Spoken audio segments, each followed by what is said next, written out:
ወወልድ ወመንፈስ ቅዱስ አሐዱ አምላክ አሜን። ይህችን ጊዜና ይህችን ሰዓት ባርኮና ቀድሶ የሰጠን አምላካችን እግዚአብሔር እስከ ዘላለም ድረስ ክብርና ምስጋና ለእርሱ ይሁን።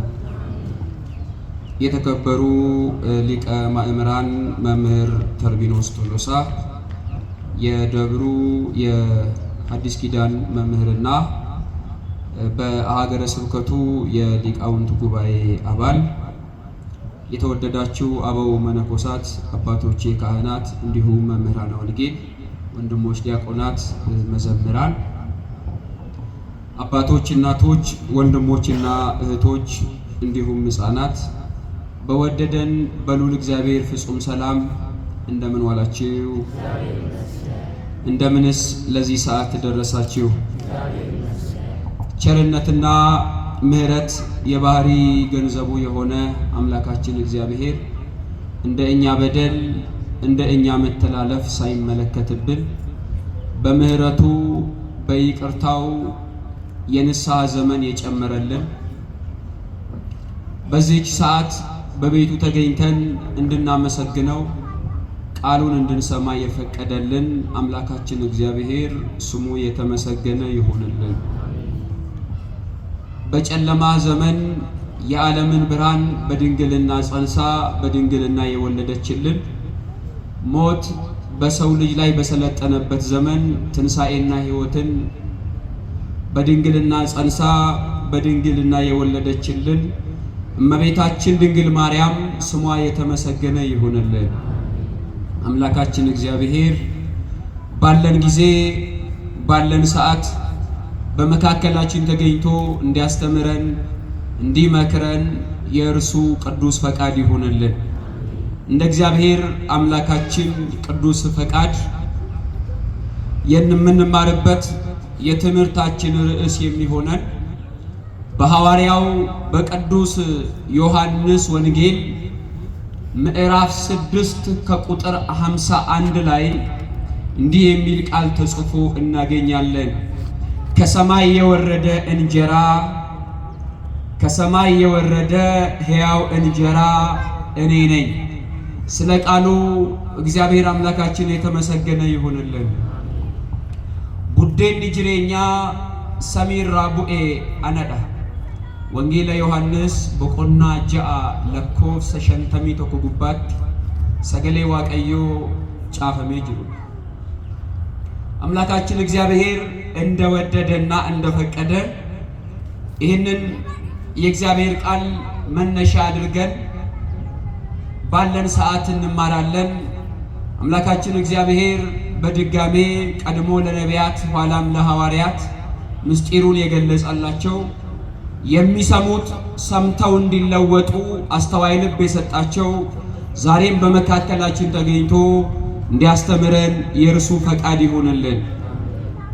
በዚህ ትምህርታችን ውስጥ በዋናነት የምንመለከተው ትምህርታችን በአዲስ ኪዳን ለአዳም ዘር መዳን የተሰጠው ስለ ክርስቶስ ቅዱስ ሥጋና ስለ ክርስቶስ ክቡር ደሙ የምንማርበት ትምህርት ነው።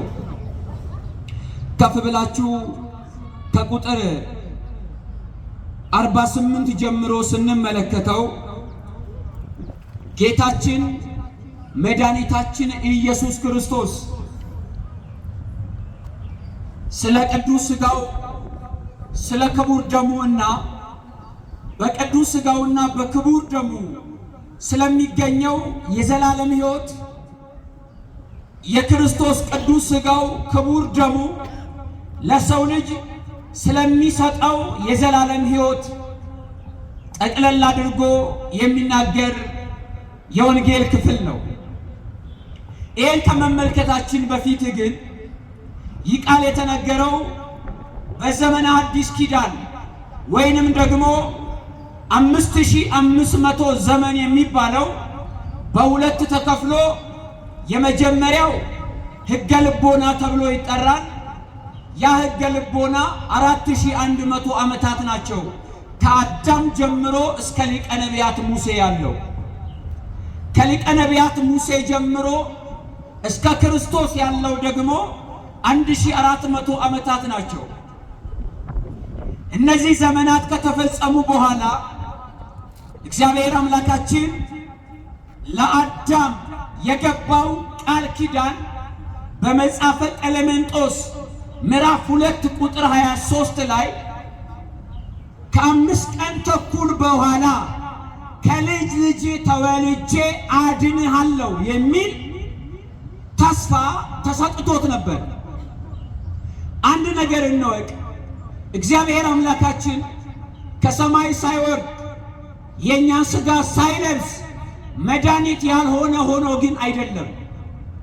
በመጀመሪያ አዳም የተባለው ሰው በገነት ያጠፋው ጥፋት አለ። ይህም ጥፋት ደግሞ ተደራራቢ የሆነ ቅጣት አምጥቶበታል።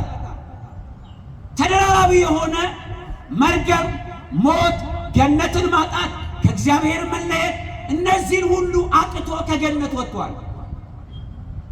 በዚህ የተነሳ አንድ ሰው ሲበድል ለበደሉ ዋጋ መክፈል ያለበት ማን ነው? ማን ነው የሚከፍልለት? ራሱ ወይስ ሌላ አካል? ራሱ ነው። ይሁን እንጂ አዳም ሞትን ማምጣት ችሏል። በድሎ መርገምን ወደኛ ማምጣት ችሏል። አንድ ነገር እናስተውል። የአዳምና የሔዋን ኃጢአታቸው ወደኛ አልመጣም፣ ምክንያቱም ኃጢአት አይወረስም። ነገር ግን የኃጢአታቸው ውጤት አለ። ሞት፣ እርግማን የሚባሉት በሙሉ የኃጢአት ውጤት ነው። ያ የሰውን ዘር በሙሉ አግኝቶታል። ነገር ግን ከዚህ ዕዳ አዳምንና ልጆቹን ነፃ ማድረግ የሚችለው አንደኛ ራሱ ሰው መሆን ስለነበረበት፣ ማሞን ስለነበረበት፣ ሰው መሆን ስለነበረበት። አሁን ያንዳንድ ሞኝ ሰው ጥያቄ፣ እናንተ የምታመልኩት ኢየሱስ ክርስቶስ እውነትም አምላክ ከሆነ እግዚአብሔር ከሆነ ሰው ሳይሆን ለምንድን ነው ዓለምን ያላዳነው? እግዚአብሔር ሰው ከመሆኑ አስቀድሞ መድኃኒት ነው ወይስ አይደለም? እግዚአብሔር መድኃኒት እኮ ነው። ነገር ግን አስተውሉ፣ አዳም ለበደለው በደል የግዴታ ካሳ መክፈል ነበረበት። ላጠፋው ጥፋት ዋጋ መክፈል ነበረበት። ይሁን እንጂ አዳም ለበደለው በደል ካሳ ሊከፍል አልቻለም። ያለ እግዚአብሔር ጸጋ፣ ያለ እግዚአብሔር ቸርነት፣ ያለ እግዚአብሔር ምሕረት ዓለም ልትድን አልቻለችም። ዓለም ላይ ለሰው ልጅ ተብለው የተሰጡ ብዙ ሕጎች ነበሩ። ብዙ የመስዋዕት አይነቶች ነበሩ። በኦሪቱ በደብተራ ኦሪት በሚባለው የመቅደሱ ስርዓት ነበረ። በዚያ መቅደስ መገናኛ ድንኳን የሚባል አለ። ሁለተኛው ክፍል ደብተራ ኦሪት ይባላል። ሶስተኛው ክፍል ቅድስተ ቅዱሳን ይባላል። ደብተራ ኦሪት የሚባለው ውስጥ ካህናቱ ጠዋት የነግ መስዋዕት፣ ማታ የስርክ መስዋዕት፣ በሳምንቱ መጨረሻ በወሩ መጀመሪያ መባቻ በሚባለው ቀን በየዓመቱ በዓለ መጸለት፣ በዓለ ፋሲካ እያሉ ከብቶችን እያረዱ ደማቸውን እያፈሰሱ ስለ ሰው ልጅ ኃጢአት መስዋዕት እያቀረቡ ነበረ። ያልታረደ በሬ፣ ያልታረደ ወይፈን፣ ደሙ ያልቀረበ፣ ስጋው ያልተቃጠለ ፍየልና በግ አልነበረም። ብዙ መስዋዕቶች ቀርበዋል። ይሄ ሁሉ መስዋዕት ግን አዳምንም ዘሮቹንም ሊታደግ አልቻለም። ለሰው ልጅ በደል፣ ለሰው ልጅ ዕዳ ዋጋ መክፈል አልቻለም ይሄ መስዋዕት። ሁለተኛው በዓመት አንድ ጊዜ ብቻ ሊቀ ካህናት የሚባለው በኦሪቱ ሊቀ ካህናት የሚባለው ትርጉሙ አስታራቂ ማለት ነው። ምን ማለት ነው? ሊቀ ካህናት ስራው ምንድን ነው? ማስታረቅ ነው። በዓመት አንድ ጊዜ ብቻ፣ ስንት ጊዜ አልኳቸው? በዓመት አንድ ጊዜ ብቻ ቅድስተ ቅዱሳን ይገባል። ቅድስተ ቅዱሳን የምትባለዋ ደግሞ አንደኛ የቃል ኪዳኑ ታቦት አለባት። በታቦት ውስጥ ጽላቱ ያለባት ቦታ ናት። የለመለመች የአሮን በትር፣ የተሰወረ መና ያለባት መሶበ ወርቅ፣ እነዚህ ሁሉ በቅድስተ ቅዱሳን ይቀመጣሉ። በዓመት አንድ ቀን ብቻ ሊቀ ካህናቱ የከብቶቹን መስዋዕት ይዞ ይገባና መጀመሪያ ስለ ራሱ ኃጢአት፣ ቀጥሎ ስለ ሕዝቡ ኃጢአት መስዋዕት ያቀርባል። ስራው ይሄ ነው። ቤተ መቅደሱን በበላይነት ይመራል። ዓመቱን በሙሉ ይቀርብ የነበረው መስዋዕት ዕለተ አስተስርዮ ተብሎ በሚጠራው ቀን የዓመቱን ሙሉ መስዋዕት የሚያሳርግበት መስዋዕት ነው ይሄ መስዋዕት። ይሄም መስዋዕት ቀርቦ ግን ዓለምን ሊታደግ አልቻለም። ለአዳም በደል ሁለት አይነት በደሎች አሉ። የመጀመሪያው የአዳምና የሔዋን በደል ነው። ጥንተ አብሶ ይባላል። ኦሪጂናል ሲን የምንለው የመጀመሪያው ይሄ ኃጢአት የአዳምና የሔዋን ብቻ ነው። ነገር ግን በእነርሱ በደል ምክንያት ወደ ሰው ያመጣው ዕዳ አለ፣ ሞት አለ፣ መርገም አለ፣ ገነትን ማጣት አለ፣ የባህሪ ጉስቁልና አለ። ሁለተኛው ደግሞ አክቹዋል ሲን የሚባለው ምልዓተ ኃጢአት፣ ዓለም ላይ የበዛው ኃጢአት አለ። ይሄን ሁሉ ኃጢአት ሊታደግ አልቻለም ይሄ መስዋዕት። ስለዚህ አዳምን ሊያድን የሚችለው ሊታደግ የሚችለው ራሱ እግዚአብሔር ብቻ ነው። ማን ብቻ ነው? ማን ብቻ ነው? እግዚአብሔር ብቻ ነው።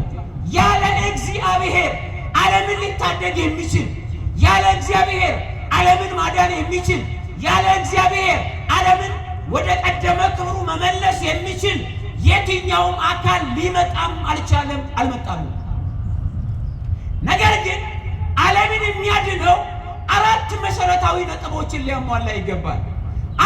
አንደኛው ሰው መሆን ነበረበት። ምን መሆን? የበደለው ማን ስለሆነ? ራሱ ሰው ስለሆነ። ስለዚህ የበደለው ሰው ምን ተብሎ ነበረ? ኦሪት ዘፍጥረት ምዕራፍ 2 ላይ በበላ ቀን ትሞታለህ ተብሏል።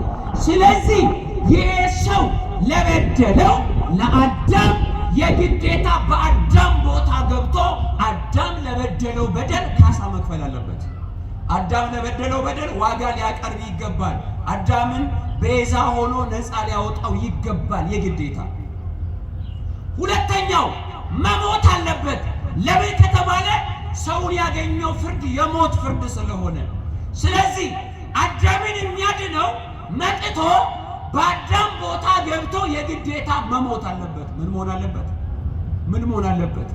መሞት አለበት የግዴታ። አዳምን ሊታደግ የሚችለው አዳምን ሊያድነው ወደ ቀደመ ክብሩ ሊመልሰው በአዳም ላይ የተፈረደውን ፍርድ ሊያጠፋ የሚችለው የግዴታ መሞት አለበት። ካልሞተ የአዳም ዕዳ መከፈል አይችልም። የአዳም ዕዳ ሞት ነው። አዳምን የሚያድነው ይመጣና በአዳም ቦታ ገብቶ የአዳምን ግርፋት ተገርፎ የአዳምን መከራ ተቀብሎ የአዳምን ሞት ሞቶ ነው በሞቱ ሕይወት ሊሰጠው የሚችለው። ይሄ ሁለቱን ማን ያሟላል? ሰው። እኛ ምኖች ነን? ሰው። እንሞታለን ወይስ አንሞትም? እንሞታለን። ሁለቱ መስፈርት ይሄ ነው። ሶስተኛው መስፈርት ደግሞ ሞትን ድል ማድረግ አለበት። ሰው ይሄን ማድረግ ይችላል? አይችልም። ሞትን ድል ማድረግ የሚችለው ማን ብቻ ነው? በሞት ላይ ስልጣን ያለው የሞትን መውጊያ መስበር የሚችል ማን ብቻ ነው? እግዚአብሔር ብቻ ነው። አራተኛው በባህሪው ቅዱስ መሆን አለበት። ኃጢአት የማይስማማው መሆን አለበት። ሰው በባህሪው ቅዱስ ነው? አይደለም። በባህሪው ቅዱስ ማን ብቻ ነው? መላእክትን፣ ነቢያትን፣ ሐዋርያትን በባህሪያቸው ቅዱሳን አይደሉም። እንዳትሳሳቱ። በባህሪው ቅዱስ የቅድስና ምንጭ ራሱ እግዚአብሔር ብቻ ነው። ሁሉም ቅዱሳን ዛሬም በቤተ ክርስቲያን ያሉ ሁሉም ሰው ወደ ቤተ መቅደሱ የሚመጣው ወደ እግዚአብሔር የሚጠጋው በባህሪው ቅዱስ ከሆነው የቅድስና ምንጭ ከሆነው ከእግዚአብሔር ቅድስና ለማግኘት ነው። በጸጋ ቅዱስ ለመሆን ነው።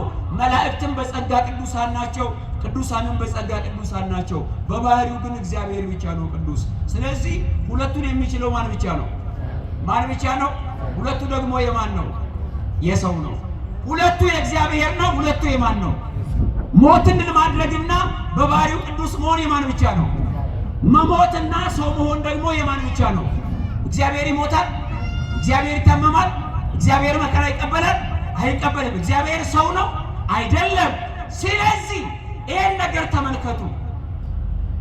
ከዚህ የተነሳ እግዚአብሔር በፈቃዱ ተመልከቱ፣ በፈቃዱ በቸርነቱ በባህሪው ቅዱስ የሆነው አምላክ ሞት የማይስማማው ከሰማይ ወረደና አዳምን የሚታደገው ግዴታ ምን መሆን ነበረበት? ሰው መሆን ነበረበት፣ መሞት ነበረበት። ስለዚህ እግዚአብሔር ከሰማይ ወርዶ እግዚአብሔር ወልድ ከሦስቱ አካላት አንዱ አካል እርሱ የሰማይና የምድር ፈጣሪ የሆነ ምን የሆነ ፈጣሪ የሆነ አንድ የመጽሐፍ ቅዱስ ክፍል ላንሳላችሁ። ፊልጵስዩስ ምዕራፍ 2 ቁጥር 6 ነው። ፊልጵስዩስ 2:6 ላይ እንዲህ ይላል፣ እርሱ በእግዚአብሔር መልክ ሲኖር ሳለ ማንን ነው? ወልድን ነው። እግዚአብሔር ወልድ ኢየሱስ ክርስቶስን ነው።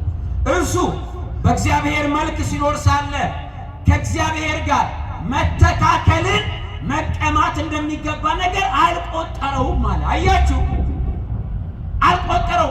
ሰው በመሆኑ ወደኛ በመምጣቱ ራሱን ዝቅ በማድረጉ የባሪያን መልክ በመያዙ ራሱን በማዋረዱ አያችሁ፣ እንደኛ በሰው ምስል ተገኝቶ በምድር ላይ በመመላለሱ ከእግዚአብሔር አብ ከእግዚአብሔር መንፈስ ቅዱስ ጋር መተካከሉን መቀማት እንደሚገባ ነገር አልቆጠረውም ይልና ምን ይላል?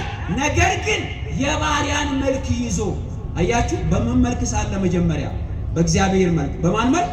በእግዚአብሔር መልክ። በኋላ ዘመን ደግሞ በማን መልክ? በባሪያ መልክ። አያችሁ፣ ባሪያው ማን ነው? አዳም። የባሪያን መልክ ይዞ በሰው ምሳሌ ሆኖ ራሱን ባዶ አደረገ። ማን? ኢየሱስ ክርስቶስ ከሰማይ ወረደና ከድንግል ማርያም ተወለደ። ይህ ከድንግል ማርያም የተወለደው የሰማይና የምድር ፈጣሪ አስቀድሞ የነበረ በዮሐንስ ወንጌል ምዕራፍ 1 ቁጥር 1 ላይ በመጀመሪያ ቃል ነበረ ይላል። ምን ነበረ? ይሄ ቃል ምንድን ነው? አሁን እኛ ቃል አለን ወይስ የለንም? እኛ ቃል አለን ወይስ የለንም? የለን አለ። ይሄ ቃል የምንለውና ከኛ የሚወጣው ቃል አንድ ነው? እንደዛ አይደለም። በመጀመሪያ ቃል ነበረ የምንለው እግዚአብሔር ወልድን ነው። ኢየሱስ ክርስቶስ ሰው ከመሆኑ በፊት ቃል ተብሎ ይጠራል። ስሙ ነው። አብ ልብ ይባላል፣ የኩነት ስሙ ነው። ወልድ ቃል ይባላል። መንፈስ ቅዱስ እስትንፋስ ይባላል። ከሦስቱ አካል አንዱ አካል ቃል ወደ እኛ መጣ ነው። ያ መጀመሪያ ነበረ። ያም ቃል በማን ዘንድ ነበረ? በእግዚአብሔር ዘንድ ነበረ። ከአብ ጋር በአብ ሕልው የሆነ ከአብና ከመንፈስ ቅዱስ ጋር በእግዚአብሔርነቱ የነበረ በእግዚአብሔር ዘንድ ነበረ ሲል ከአብና ከመንፈስ ቅዱስ ጋር በአምላክነቱ ነበረ። ያም ቃል እግዚአብሔር ነው። ማን ነው ያ ቃል? እግዚአብሔር ነው። ቁጥር 14 ላይ ያም ቃል ምን ሆነ? ሥጋ ሆነ። ተመልከቱ፣ ሰው ሆኖ ተገለጠ፣ የእኛን ሥጋ ለበሰ። ለምን ከተባለ አዳም ለበደለው በደል ዋጋ ሊከፍልለት ነው። ኢየሱስ ክርስቶስ ባይገለጥ ኖሮ ኢየሱስ ክርስቶስ ካልመጣ ከሰማይ ካልወረደ የእኛን ሥጋ ካልለበሰ ስለኛ መስቀል ካልተሸከመ ስለኛ ካልሞተ ስለኛ ካልተዋረደ ስለኛ መስቀል ላይ ካልተሰቀለ ስለኛ እጆቹን ለሕማም ካልዘረጋ ስለኛ ሥጋው ካልተቆረሰ ደሙ ካልፈሰሰ አጥንቶቹ ስለኛ ካልተቆረጡ ድነት የሚባል የዘላለም ሕይወት የሚባል ያለ ኢየሱስ ክርስቶስ ድህነት የለም። ምን የለም? ኢየሱስ ክርስቶስን መለክ ፈይን እንጂ ነመተው ቆፍታ መለክ ገረከኛ ዱፉ ክርስቶስ መለክ ዮ ክርስቶስ ገረከኛ ዱፈ ፎንኬኛ ውፈቴ መለክ ዮ ዱረከኛ ዱኤ መለክ ዮ በአኬኛ ጉያ ጅማታ ፈንዶ ይረቲ ባቴ መለክ ዮ ዋዬ ኬኛ ግንጳቱቴ ዮ ዋዬ ኬኛ ቢሳይን አንገለውቴ ዮ ዋዬ ኬኛ በአኬኛ መታ ይሳረካቴ ጉያ ጅማታ ፈንዶ ይረቲ ፈንዲፈሙተ ኤጀናን ፈይነ ጀቹን እንጅሩ ሞቱማን በረበረ እንጅሩ ያለ ኢየሱስ ክርስቶስ ድህነት የለም ክርስቲያኖች። ለዚህ ነው በሐዋርያት ሥራ ምዕራፍ 4 ቁጥር 12 ላይ መዳን በሌላ በማንም የለም ትላለች እኮ ቤተ ክርስቲያን። መዳን በሌላ በማንም የለም። እንድንበት ዘንድ የተሰጠን ስም ከሰማይ በታች ሌላ የለም ለሰው ልጅ። ዓለም በሙሉ የሚድንበት ስም ኢየሱስ ክርስቶስ የሚለው ስም ነው። ማን የሚለው ስም ነው? ማን የሚለው ስም? ኢየሱስ ክርስቶስ የሚለው ስም ዓለም የሚድንበት፣ ሕይወት ያገኘንበት፣ ከጨለማ የወጣንበት፣ ክርስቲያን የተባልንበት ስም ኢየሱስ ክርስቶስ የሚለው ስም ነው። የእግዚአብሔር ልጆች የተባልንበት ስም ዛሬ ከሞት የምናመልጥበት፣ ከእስራት የምንፈታበት ኢየሱስ የሚለው ስም ነው። ክርስቲያኖች ኢየሱስ የሚለው ስም ሲጠራ የሚጨንቀው ሰው እንዳይኖር ይሄ ነው የቤተ ክርስቲያን ትምህርት። ቤተ ክርስቲያናችን ኢየሱስ ክርስቶስ ለሚጠሩት ስሙ የሚጣፍጥ ነው፣ ለሚበሉት የዘላለም ሕይወት ነው፣ ለሚጠጡትም የዘላለም መጠጥ ነው ብላ የምታስተምረው። ስለዚህ ኢየሱስ የሚለው ስም ስንሰማ ሰላም ነው ሊሰማን የሚገባው፣ ደስታ ነው ሊሰማን የሚገባው። ኢየሱስ የሚለው ስም መቃን ኢየሱስ ጀደሙ የሙጠጋሃሙ ነገት ሙጠጋሃሙ ዳቀም ገመቹት ሙጠጋሃሙ ዳቀም ኢብና ከኛ ደገነ ወንተኑ ዲብሱንዱ ማይራንፈነ መቃ ኢየሱስ ጀደሙ የሙጠገኙ ገመቹ ጉዳዳ ከኑት ጠጋሙት ይመሉ። ስለዚህ የምንድንበት የዳንበትም ስም ነው። እርሱ ሰው ካልሆነ፣ እርሱ ካልተገለጠ ያለ ክርስቶስ መከራ፣ ያለ ክርስቶስ መገረፍ፣ ያለ ክርስቶስ መሞት ሕይወት ያገኝ አንድም ሰው የለም። ዓለም የዳነችው በኢየሱስ ክርስቶስ ነው። ቤተ ክርስቲያን ከዚህ ውጪ ትምህርት የላትም ከዚህ ውጪ። ይህ ነው የመዳን ስም፣ ሕይወት ያገኘንበት ስም ይሄ ስም ነው። ስለዚህ ከሰማይ ወረደና ወደ እኛ መጣ። ቅድም እንዳነሳ ነው ዓለምን የሚያድነው አንደኛ እግዚአብሔር ነው። የዓለምን የሚያድነው ደግሞ በባህሪው ቅዱስ መሆን አለበት፣ ሞትን ድል ማድረግ አለበት፣ ሰው መሆን መሞት አለበት ስላልን ሐዋርያው ቅዱስ ጳውሎስ እንዲህ ብሎ ይገልጣል። በአንደኛ ጢሞቴዎስ ምዕራፍ 1 ቁጥር 2 ላይ ያለውን ቃል አንስተን ወደ ዋና ጉዳያችን እንሂድ። ይህም ይላል አንድ እግዚአብሔር አለና። ስንት እግዚአብሔር አለ? አንድ እግዚአብሔር አለና በእግዚአብሔርና በሰው መካከል ያለው መካከለኛው ደግሞ አንድ አለ። ምንኛው? ጥሩት ይሄ ቃል ምንኛው? በእግዚአብሔርና በሰው መካከል ምን መካከለኛ በሉ እስኪ መካከለኛ በሉ ሁላችሁ። አዎ በእግዚአብሔርና በሰው መካከል መካከለኛው ደግሞ አንድ አለ። ማን ነው እርሱ? እርሱም ሰው የሆነው ኢየሱስ ክርስቶስ ነው አለ። ስለዚህ ኢየሱስ ክርስቶስ አዎ መካከለኛ ነው። ግን ምን ማለት ነው መካከለኛ? አንዳንዶቹ መካከለኛ ነው ሲባል ከእግዚአብሔር ዝቅ ብሎ፣ ከእግዚአብሔር አንሶ፣ ከሰው ከፍ ብሎ፣ ዛሬም ከእግዚአብሔር አብ ዘንድ ምሕረት የሚለምን ዛሬም የሚያስታርቅ እንደዛ ያስባሉ። ይሄ ክህደት ነው። ዛሬም ክርስቶስ ይማልዳል ማለት ኢየሱስ ክርስቶስ ዕለተ ዓርብ መስቀል ላይ የከፈለው ዋጋ ስለኛ ያቀረበው መስዋዕት በቂ አይደለም ማለት ነው።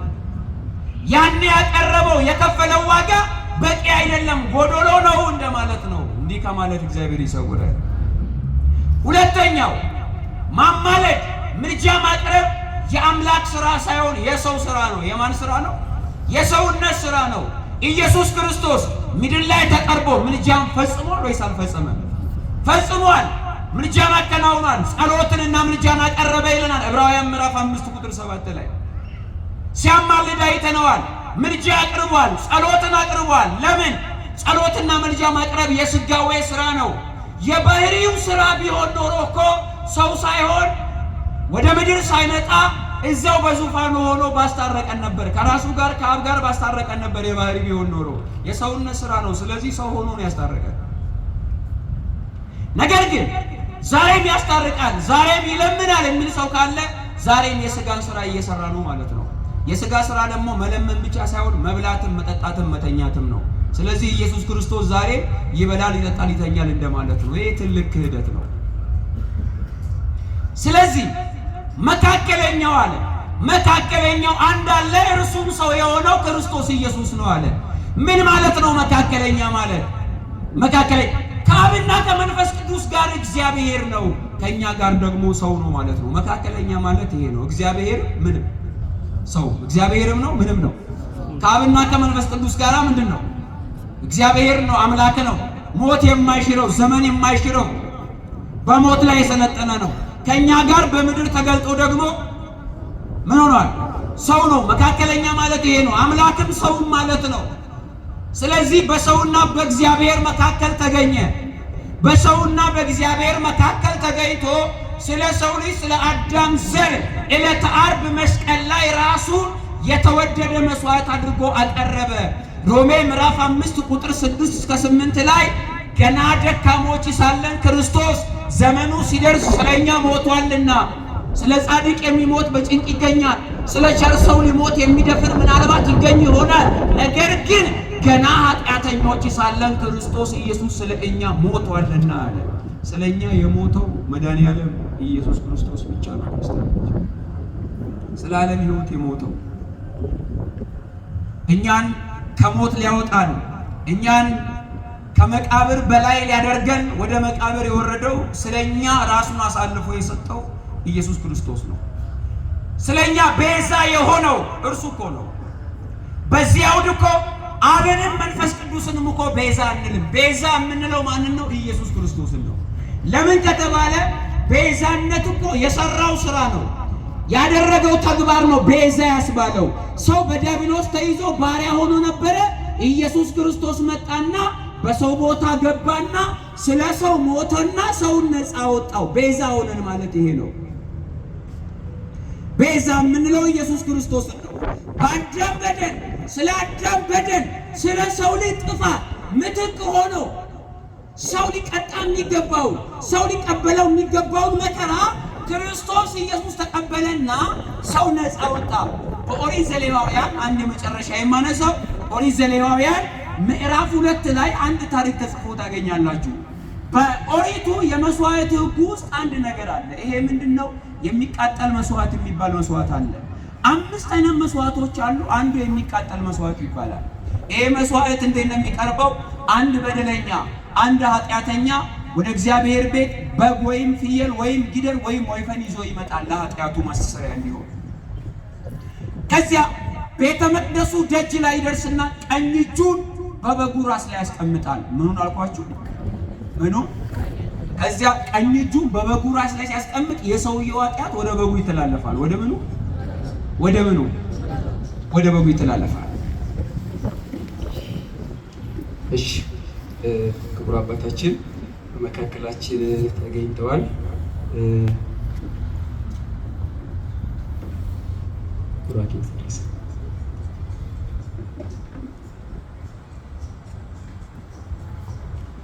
እሺ፣ ስለዚህ ቀኝ እጁን በበጉ ራስ ላይ ሲያስቀምጥ የሰውየው ኃጢአት ወደ ማን ይተላለፋል? ወደ በጉ። ከዚያ በኋላ በጉ ኃጢአተኛ እኮ አይደለም በጉ። ነገር ግን የማንን ኃጢአት በራሱ ላይ ይዟል? የበጉን ኃጢአት በራሱ ላይ ይዞ ወደ መቅደሱ ይገባና ታርዶ ስጋው በሙሉ በሚቃጠለው እሳት ላይ ይቃጠላል። ስጋው ይቃጠላል። በስጋው መቃጠል፣ በበጉ ስጋ መቃጠል ሰውየው ከኃጢአቱ ነፃ ይወጣል። ከኃጢአቱ ምን ይሆናል? ከኃጢአቱ ምን ይሆናል? በቃሉ ጋር ናችሁ። በስጋው መቃጠል ነፃ ይወጣል። በተመሳሳይ ያ ሰው የአዳም ምሳሌ ነው። አዳም በደለ። ለአዳም በደል ለኃጢአቱ ይቅርታ እንዲሆንለት የዓለምን ኃጢአት የሚያስወግደው የእግዚአብሔር በግ የተባለው ኢየሱስ ክርስቶስ ዕለተ ዓርብ ቀራንዮ ለዚያ ለሚቃጠለው እሳት ምሳሌ በሆነው በመስቀሉ ላይ የእኛን ኃጢአት በራሱ ላይ አድርጎ የማንን ኃጢአት? ትንቢተ ኢሳይያስ ምዕራፍ 53 ላይ ሕማማችን በራሱ ላይ አደረገ እኮ ነው የሚለው። የእኛን ኃጢአት በራሱ ላይ አድርጎ እርሱ ኃጢአት የለበትም። ስለ ራሱ መስዋዕት ማቅረብ አያስፈልገውም። ነገር ግን አንድን መስዋዕት ለዘለዓለም አንድ ጊዜ መስቀል ላይ ያቀረበ። ስንት መስዋዕት? እንደ ኦሪቱ መስዋዕት አይደለም። የኦሪቱ ካህናት አሁን በግ ያርድና መስዋዕት ያቀርባል። እዚያው ነው የሚቀመጠው። ሌላ ኃጢአተኛ ይመጣል፣ ለሱም በግ ያርዳል፣ በየዓመቱ በየወሩ ያቀርባል። ኢየሱስ ክርስቶስ ግን አንድ ጊዜ መስቀል ላይ ራሱን አቀረበ። ዛሬ ቀራንዮ ብትሄዱ መስቀሉም የለም ክርስቶስም የለም። እዛ ቦታ የለም። ክርስቶስ ያለው በምዕመናን ልብ ውስጥ ነው። ዛሬ ክርስቶስ ያለው ክርስቶስ የሚገኘው ዛሬ በአማኞች ልብ ውስጥ ነው እንጂ ቀራንዮ መስቀል ላይ የለም። አንድ ጊዜ ያቀረበው እስከ ዓለም ፍጻሜ የሚያድን መስዋዕት ነው። ይህንም መስዋዕት ነው መነሻ ያደረግነው። ስለዚህ ኢየሱስ ክርስቶስ ለዓለም ራሱን ካቀረበ ዓለምን በደሙ ነፃ ካወጣ በኋላ የነበረብን መርገም የነበረብን ዕዳ በኢየሱስ ክርስቶስ ከተከፈለ በኋላ ምን ከሆነ በኋላ ዕዳችንን ምን ካደረገ በኋላ ገቲ በዲ ኢልመነማ ገቲ ጭቡ ኢልመነማ ክርስቶስ ኢየሱስ አንገለውን ኢገይሳቲን ኤርገ ከፈለ ቦዳ ገረሰሚቶር በኤቴ ሶይሳረታ ኤጅራ ከናፉ አመዱማ ዱኛቲ አሎኒ ከወንዱምቱ ከነቲን ፈዩ ኢገይሳ ቁልቁሉ ፎኒሳ ቁልቁሉ አዱኛ ከናፍ ከነ የመስዋዕት ትኩስ መስዋዕት ነው። ምን መስዋዕት ነው?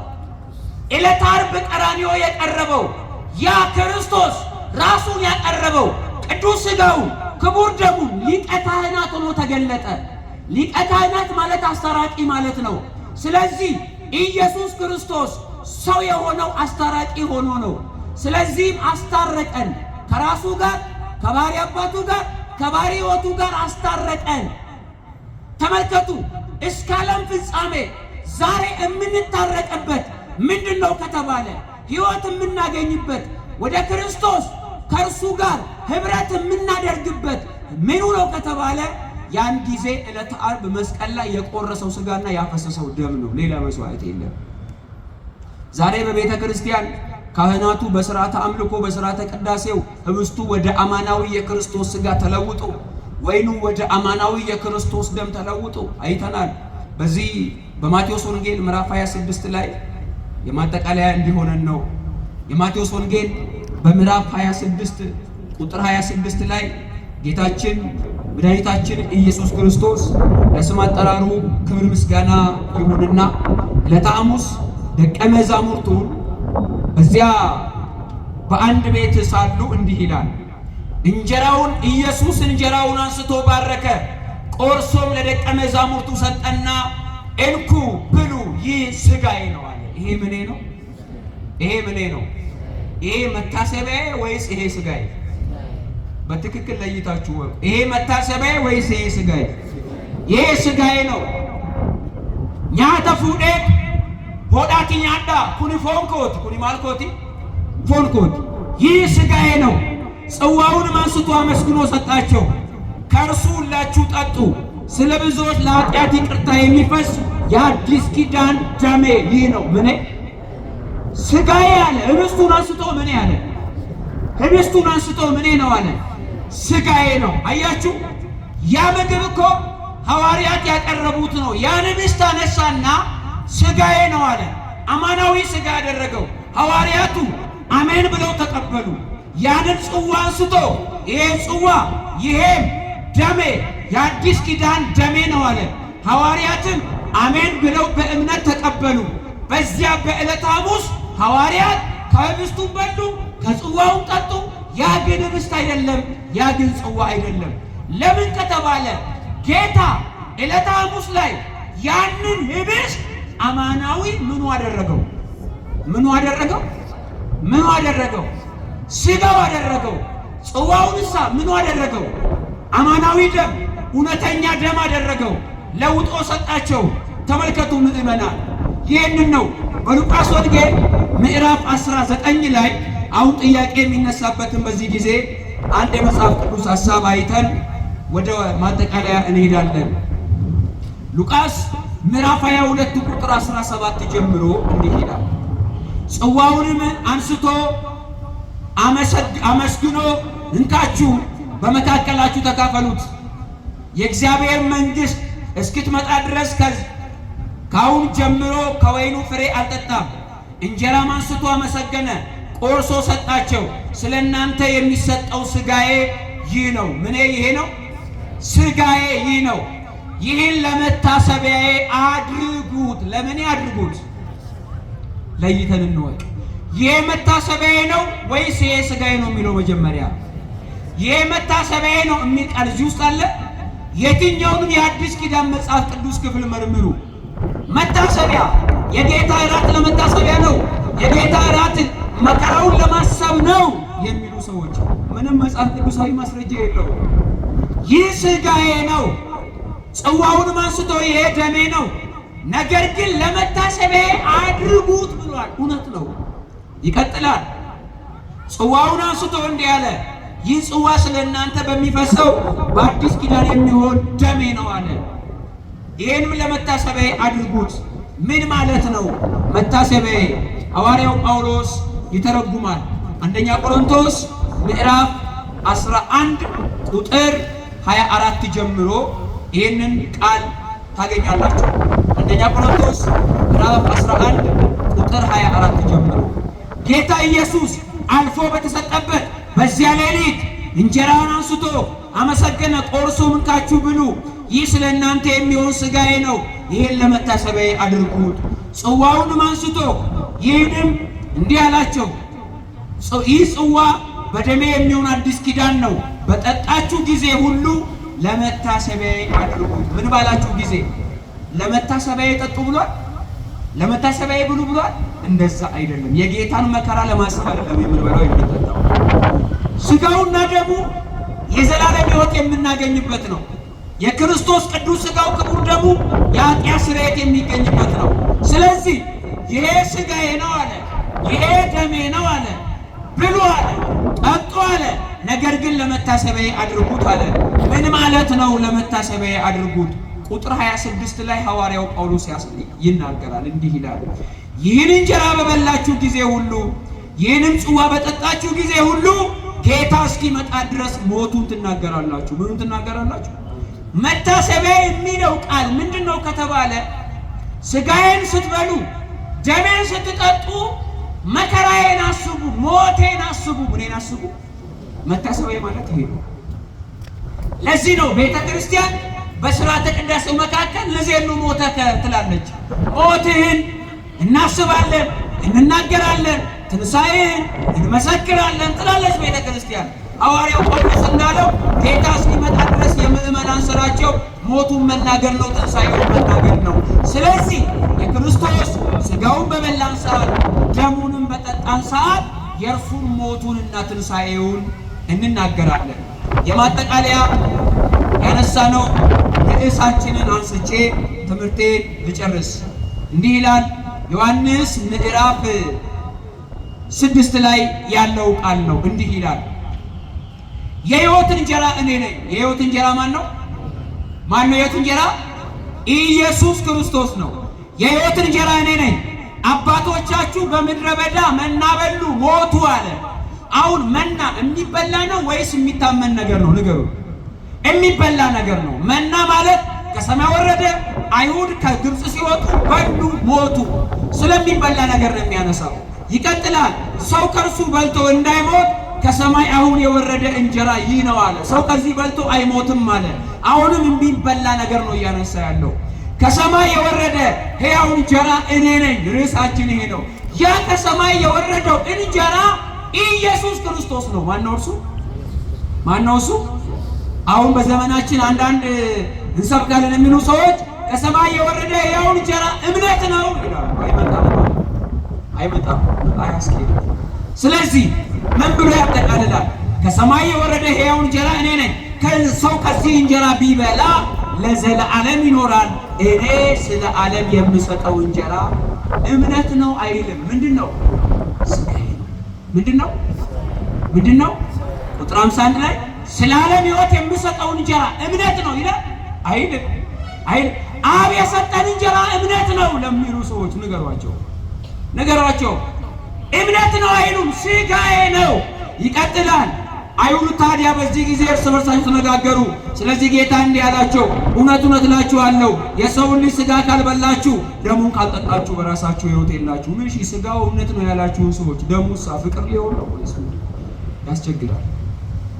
ስለዚህ የሰውን ልጅ ሥጋውን ካልበላችሁ ደሙን ካልጠጣችሁ በራሳችሁ ሕይወት የላችሁም አለ። ሥጋዬን የሚበላ ደሜን የሚጠጣ የዘላለም ሕይወት አለው። የዘላለም ምን አለው? የዘላለም ምን አለው?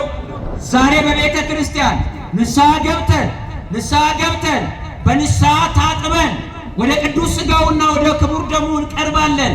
የዘላለም ሕይወት የሚያሰጥነው የክርስቶስ ሥጋና ደም ዛሬ የምንቀበለው ያ የክርስቶስ ቅዱስ ሥጋ ክቡር ደሙን መሆኑን ነው ሐዋርያው የነገረን። አንደኛ ቆሮንቶስ 10:16 ላይ ምን ይላል? የምንባርከው የበረከት ጽዋ ከክርስቶስ ደም ጋር ኅብረት ያለው አይደለምን? አያችሁ፣ ዛሬ በቤተ መቅደስ የምንቀበለው ያ ጽዋ ከክርስቶስ ደም ጋር ምን አለው? ኅብረት አለው። ይቀጥላል። የምንቆርሰው እንጀራ ከክርስቶስ ሥጋ ጋር ኅብረት ያለው አይደለምን? ኅብረት ማድረግ ማለት አንድነት ማለት እኮ ነው። ያ የክርስቶስ ሥጋ ነው ዛሬ የምንቀበለው። አንድ እንጀራ ስለሆነ እኛ ብዙዎች ስንሆን አንድ ሥጋ ነን። ሁላችን ያን አንዱን እንጀራ እንካፈላለን። ስለ ቃሉ እግዚአብሔር አምላካችን የተመሰገነ ይሁን። ዛሬም የክርስቶስ ቅዱስ ሥጋው ክቡር ደሙ ያ ዕለተ ዓርብ የተቆረሰው ሥጋና ደም ነው። ዛሬም ሕይወት ይሰጣል። ለነበረን ሰዓት አምላካችን እግዚአብሔር የተመሰገነ ይሁን። ይቆያል።